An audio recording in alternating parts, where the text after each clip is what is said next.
उत्तर प्रदेश में समाजवादी पार्टी के महासचिव आजम खान के परिवार को एक बड़ा झटका लगा है, क्योंकि बेटे अब्दुल्ला आजम के फर्जी जन्म प्रमाण पत्र के मामले में कोर्ट ने दोषी करार दे दिया है। यानी कि बेटे अब्दुल्ला आजम खान और आजम खान की पत्नी तंजीन फातिमा को दोषी करार दिया गया है। आजम खान परिवार समेत दोषी करार दिए गए हैं। इस वक्त की सबसे बड़ी खबर है, समाजवादी पार्टी के लिए चिंता की खबर, आजम खान के लिए चिंता की खबर। और इन तीनों ही लोगों को कोर्ट के बाहर, इन तीनों ही लोगों को पुलिस ने डिटेन किया है, यानी कि अपनी हिरासत में ले लिया है। माना ऐसा जा रहा है कि अब से थोड़ी ही देर के बाद में इनकी सजा का भी ऐलान कोर्ट कर देगी।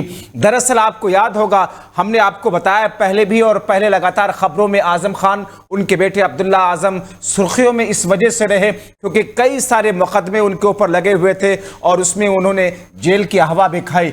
एक बार फिर से समाजवादी पार्टी के जनरल सेक्रेटरी और ऐसे में स्वार सीट से पूर्व विधायक अब्दुल्ला आजम, जो कि आजम खान के बेटे हैं, उनकी मुश्किलें ज्यादा बढ़ गई हैं। यानी कि तीनों लोग एक बार फिर से जेल जा रहे हैं और ऐसे में अब देखना यह होगा कि कोर्ट इनके लिए सजा क्या निर्धारित करता है, कोर्ट की सजा कितनी होती है, क्योंकि इससे पहले भी कई सारे ऐसे मुकदमे थे जब आजम खान के ऊपर लगाए गए थे और उसके बाद वो लगातार जेल में थे।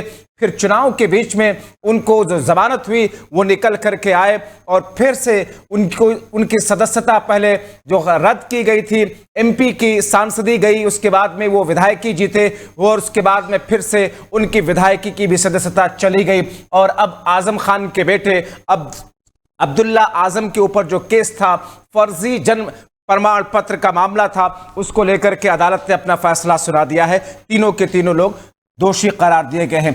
हमारे सहयोगी पुनीत मोहन हमारे साथ में इस वक्त जुड़े हुए हैं। पुनीत, इस वक्त जो खबर आ रही है, जाहिर तौर पर एक बड़ा झटका है आजम खान के पूरे परिवार, यानी कि तीनों लोग पुलिस के हिरासत में दोषी करार दिए गए। जरा बताया कि क्या खबर सामने आ पा रही है और सजा का ऐलान कब तक है? देखिए जब्बार, सीधे तौर पे आजम खान के जो बेटे हैं अब्दुल्ला आजम, उनके ऊपर 2019 में एक मुकदमा दर्ज कराया था आकाश सक्सेना ने, जो इस वक्त भारतीय जनता पार्टी से रामपुर में विधायक है। और ऐसे में उन पर जो आरोप था कि इन्होंने 2 जन्म प्रमाण पत्र बनवाए थे, एक रामपुर नगर निगम से बनवाया था और दूसरा लखनऊ नगर निगम से बनवाया था। उसको लेकर के वो कोर्ट गए थे और एमपी एमएलए कोर्ट में ये मामला चला। 16 अक्टूबर इसकी डेट आजम खान के वकील ने मांगी थी कि हमें कुछ वक्त दिया जाए। 16 अक्टूबर डेट निर्धारित करी गई थी, कोर्ट ने वेट किया, लेकिन ना तो आजम खान के वकील पेश हुए, ना ही कोई लिखित पैरवी करी गई। ऐसे में कोर्ट ने तुरंत एक्शन लेते हुए इसमें तीनों को दोषी करार दिया है, क्योंकि इसमें आजम खान पर भी आरोप है और उनकी पत्नी पर भी आरोप है कि इन लोगों ने तथ्यों को छुपाया। और तत्कालीन नगर विकास मंत्री थे आजम खान, तो उन्होंने अपने पद का दुरुपयोग करते हुए ये सारे जो जानकारी आ रही देर में सजा का ऐलान होगा। जानकारी के मुताबिक सजा का ऐलान थोड़ी देर में होना है। आपकी बातचीत हुई होगी इस बीच में आजम खान की तरफ से लोगों से, या आकाश सक्सेना जिन्होंने इस पूरे मामले में शिकायत दर्ज की थी, जो दोषी करार दिए गए हैं, किन किन धाराओं के तहत, अगर हालांकि बहुत शुरुआती ये इस वक्त है, किन किन धाराओं के तहत दोषी करार दिए गए हैं और उसमें सजा का प्रावधान कितना हो सकता है? अगर कोई जानकारी आ पा रही हो तो दर्शकों के लिए हमारे शेयर कीजिएगा। जब्बार, देखिए सीधे तौर पर कोर्ट रूम में इस वक्त आजम खान, उनके बेटे और उनकी पत्नी को बैठाया गया है, या यूं कहिए कि सजा का इंतजार हो। और ऐसे में अभी जो ऑर्डर तैयार हुआ है उसकी कॉपी बाहर नहीं आई है। जो आजम खान के करीबी हैं उनसे हमारी बात हुई और उन्होंने कहा है कि हमको भी इंतजार है, लेकिन एक सबसे बड़ी बात है कि 16 अक्टूबर तक का वक्त मिला था अपना पक्ष रखने का। लेकिन इसी दौरान आजम खान सुप्रीम कोर्ट गए थे, आजम खान के वकील सुप्रीम कोर्ट गए थे। उन्होंने वहां मांग करी थी कि उत्तर प्रदेश में उनके खिलाफ जितने भी मामले हैं इसको किसी दूसरे स्टेट में ट्रायल के लिए भेज दिया जाए, लेकिन सुप्रीम कोर्ट ने उनकी याचिका खारिज करी। और उसके बाद मैं पुनीत आपको रोकना चाहूंगा इस वक्त, अपने दर्शकों को मैं एक बड़ी अपडेट दे दूं कि आजम खान की सजा के मामले में कोर्ट ने अपनी सजा का ऐलान कर दिया है। 7 वर्षों की सजा दी गई है। इस वक्त की सबसे बड़ी खबर आजम खान के परिवार से जुड़ी हुई जो इस वक्त आ पा रही है, और जैसा जैसा कि मैं इस वक्त देख पा रहा हूं कि आजम खान, उनके बेटे और पत्नी को अदालत ने दोषी करार दिया है। 7-7 वर्षों की सजा सुनाई गई है। फर्जी जन्म प्रमाण पत्र मामले से जुड़ा हुआ यह पूरा का पूरा केस था, जो कि अब्दुल्ला आजम से जुड़ा हुआ यह केस था।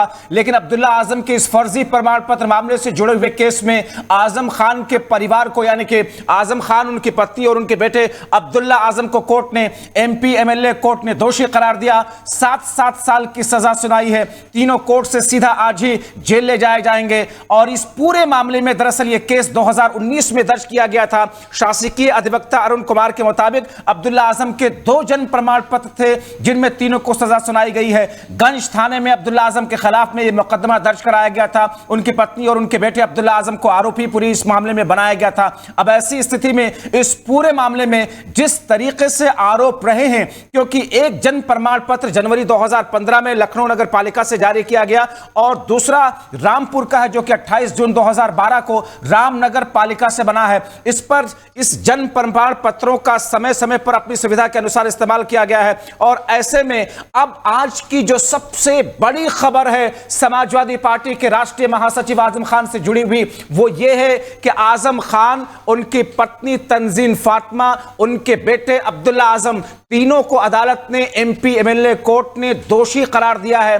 तीनों को एमपी एमएलए कोर्ट ने 7-7 साल की सजा सुनाई है। अब तक की सबसे बड़ी सजा का ऐलान आजम खान और उनके परिवार से जुड़े हुए लोगों के ऊपर हुआ है। यानी कि यह कहा जा सकता है कि इस पूरे मामले में अगर ऊपरी अदालत, या यूं कहें कि इस पूरे मामले में आजम खान का आगे का रास्ता क्या होगा, उनके अधिवक्ता क्या कहते हैं, इस पूरे मामले में कानूनी जानकार क्या कहते हैं, लेकिन एक चौंकाने वाली खबर आजम खान के लिए, हताश करने वाली खबर आजम खान के लिए, परेशान करने वाली खबर आजम खान, उनकी पत्नी और उनके बेटे अब्दुल्ला आजम के लिए। अब्दुल्ला आजम दरअसल स्वार से विधायक चुने गए थे, लेकिन उनकी विधायकी जाने के बाद में इस पूरे मामले पर जब हियरिंग दोबारा से शुरू हुई, आकाश सक्सेना जो कि भारतीय जनता पार्टी के नेता हैं, उन्होंने इस पूरे मामले को दर्ज कराया था शिकायत के रूप में। हमारे सहयोगी पुनीत मोहन हमारे साथ में इस वक्त जुड़े हुए, एक बार फिर से उनकी तरफ रुख कर लेते हैं। पुनीत, जिस तरीके से इस पूरे मामले में पहले इसको मैं वेरीफाई कराना चाहूंगा कि जो इस वक्त खबरें आ रही हैं, 7-7 साल की सजा का ऐलान कर दिया गया है एमपी एमएलए कोर्ट की तरफ से, क्या जानकारी आ पा रही है?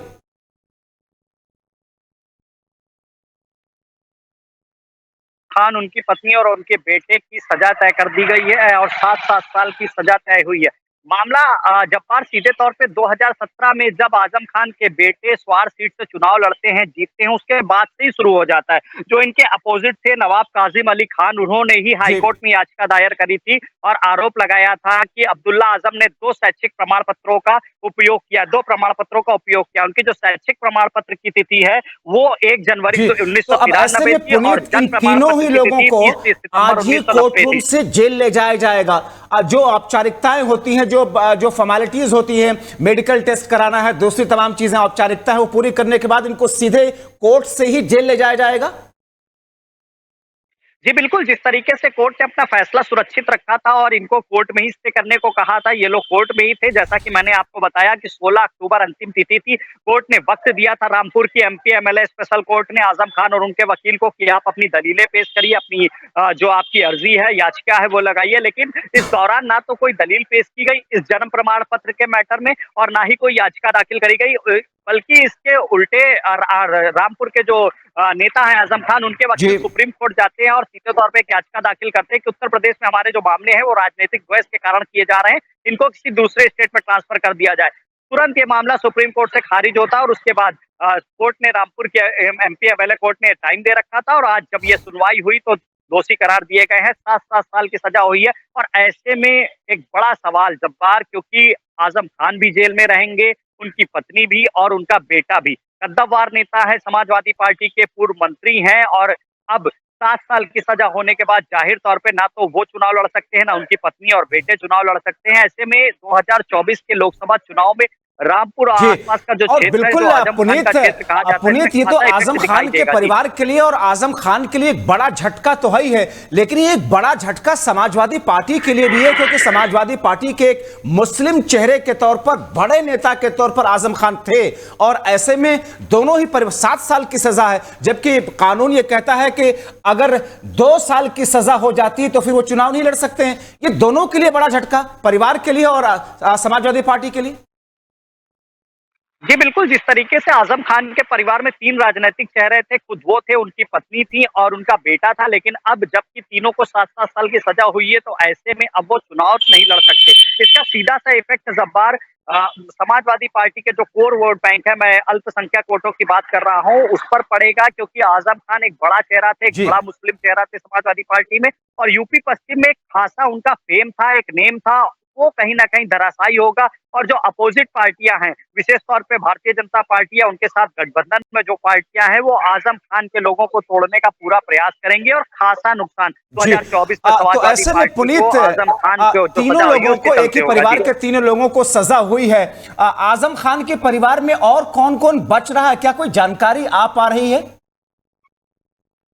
देखिए, अगर हम राजनीतिक रूप से चर्चा करें तो राजनीति में जो सक्रिय दिखते थे वो स्वयं आजम खान दिखते थे। उसके बाद उनकी पत्नी सक्रिय रही और उसके बाद उनका जो बेटे अब्दुल्ला आजम है वो सक्रिय रहे। अब ऐसे में आजम खान के ऊपर, क्योंकि ये एक अकेला मामला नहीं है, तमाम केस आजम खान के ऊपर दर्ज हुए। अभी कुछ दिन पहले आईटी की रेड पड़ी थी आजम खान और उनके करीबियों के जौहर यूनिवर्सिटी को लेकर के। अब सबसे बड़ा सवाल जब्बार ये है कि इनकी राजनीतिक विरासत को कौन संभालेगा? कौन ऐसा व्यक्ति होगा जो आजम खान के परिवार से, उनके खानदान से निकल करके सामने आएगा? क्योंकि रामपुर की स्वार सीट पैतृक सीट कही जाती है आजम खान की, लगातार कई बार वो विधायक रहे, एक बार पत्नी भी रही, बेटा भी रहा। अब ऐसे में आकाश सक्सेना ने वो सीट छीनी है। अब ऐसे में एक बड़ा सवाल खड़ा हो रहा है और जो सबसे ज्यादा नुकसान होगा जब्बार, वो समाजवादी पार्टी को होगा। बिल्कुल बिल्कुल, और राजनीतिक विरासत संभालने के लिए तो तब स्थिति आएगी जब खुद आजम खान, उनकी पत्नी और उनके बेटे सामने हों, और उसके बाद राजनीतिक विरासत की बात सामने आती है। खुद इन तमाम लोगों के करियर पर, पॉलिटिकल करियर पर एक तरीके से अंकुश और बैरिकेटिंग इस वक्त लगती हुई दिखाई दे रही है। बहुत शुक्रिया पुनीत इन तमाम जानकारी के लिए। तो हमारे सहयोगी पुनीत मोहन जैसा कि बता रहे थे कि इस पूरे मामले को लेकर के अब उत्तर प्रदेश में क्या ये भी एक मुद्दा बीजेपी वर्सेस समाजवादी पार्टी बनेगा, क्योंकि बीजेपी के ऊपर समाजवादी पार्टी, अखिलेश यादव हो या दूसरे के समाजवादी पार्टी के नेता हो, लगातार इस बात का आरोप लगा रहे थे कि आजम खान से द्वेष भावना में उनके ऊपर फर्जी मुकदमे किए गए। उनके ऊपर जिस तरीके से एजेंसियों ने, पुलिस के साथ साथ दूसरी एजेंसियों ने जिस अंदाज में तथ्य पेश करने की कोशिश की, जिस अंदाज में केस बनाने की कोशिश की, जाहिर तौर पर अदालत उसी सब तर्कों की बुनियाद पर अपना फैसला सुनाता है। ऐसे में 7 साल की सजा के बाद में राजनीतिक विरासत का तो मामला ही है, लेकिन इस वक्त खुद तीनों फैमिली मेंबर्स और साथ साथ में अखिलेश यादव के लिए एक बड़े संकट की घड़ी है। लेकिन ये लड़ाई अब अभी जो कि शुरू हुई है 7 साल की सजा के बाद में, इस पर राजनीतिक लड़ाई किस तौर पर आगे देखने को मिलेगी, इसका इंतजार कीजिए और आगे हम आपको हर पल से, हर चीज से अपडेट करते रहेंगे।